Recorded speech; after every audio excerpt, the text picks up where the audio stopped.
Alors, bonsoir, je suis Forest. Encore une fois de plus, je suis ravie de vous retrouver pour la suite sur la conduite, les types de conduite de culte. Donc, la première partie portait sur les types de conduite de culte. Là et maintenant, nous parlons du rôle d'un conducteur de culte. À titre de rappel, le conducteur de culte est d'abord un enfant de Dieu. Le conducteur de culte est un serviteur de Dieu. Le conducteur de culte, c'est celui-là qui a décidé de suivre Dieu. Donc, ce dernier doit s'efforcer à avoir bon cœur. Parce que le conducteur de culte, c'est celui-là qui se tient devant toute une assemblée, Donc, il est l'image de l'Église. Il représente l'image de l'Église. Si un conducteur de culte a mauvais cœur, si un conducteur de culte n'est pas capable de manifester l'amour à l'extérieur de l'Église, celui-ci fera fuir les gens de l'Église et ce serait bien dommage. Luc 6, au verset 45, la Bible dit « L'homme bon tire des bons trésors de son cœur. » Et dans le livre de Proverbes 23, la Bible dit « Garde ton cœur plus que toute autre chose, car c'est de là que provienne la source de vie. » Tu ne peux pas être conducteur de culte, bien-aimé,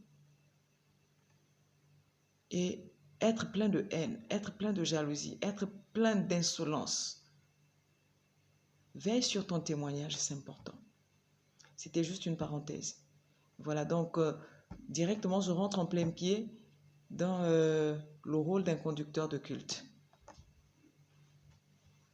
Le conducteur de culte a pour rôle de faciliter le déroulement du culte.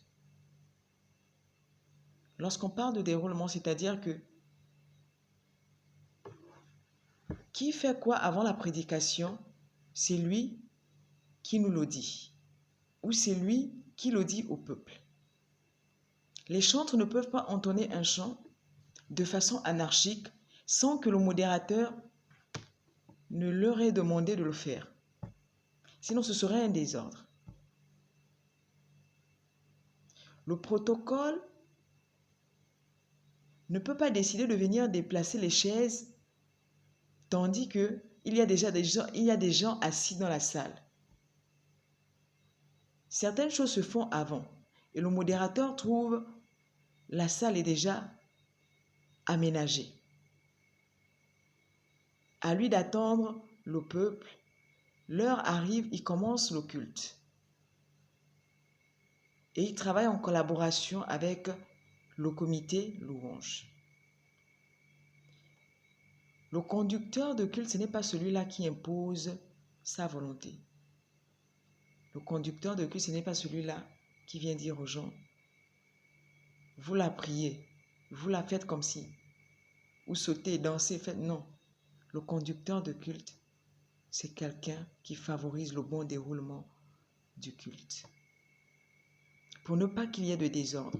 C'est-à-dire chacun peut pleurer là-bas, chacun peut chanter ici. C'est pas mauvais. Après, avec le Saint-Esprit, quelqu'un peut être touché, être emmené à chanter. Mais lorsque le Saint-Esprit touche, ça ne s'ignore pas. Ou encore que les chantres, chacun entonne son chant ici, un autre entonne un chant à gauche, ainsi de suite, ça va faire du désordre total dans la salle. Donc le modérateur a pour rôle de faciliter le déroulement, d'organiser le culte. Le deuxième point, le modérateur a la responsabilité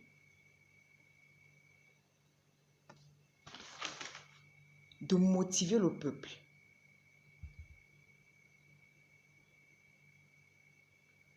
Le modérateur a la responsabilité de motiver le peuple. C'est-à-dire que quelqu'un qui est venu chargé, quelqu'un qui est venu fatigué, quelqu'un qui est parti de la maison avec des problèmes, au travers de ta modération, au travers de ta connexion avec Dieu, en te tenant devant les gens, tu dois être capable de transmettre la vie. Tu dois être capable de motiver quelqu'un à aimer Dieu. Tu dois être capable de motiver quelqu'un à prier, à retrouver la vie de prière qu'il n'avait pas, ou bien qu'il n'a pas manifestée durant toute une semaine, ou bien durant 5 jours. Le modérateur doit être une personne qui est connecté au Saint-Esprit. Le modérateur doit être capable, donc tu es motivateur, tu es facilitateur et tu es capable d'emmener le peuple, de l'enlever du lieu des parvis pour l'emmener au lieu très saint. Au lieu très saint. Et ça, cela n'est possible qu'avec l'aide du Saint-Esprit. J'espère que cette vidéo vous bénira et que dorénavant, la façon de faire changera. C'est l'idéal. Nous sommes là pour gagner des âmes. Travaillons au maximum pour que les gens soient sauvés. Dieu vous bénisse.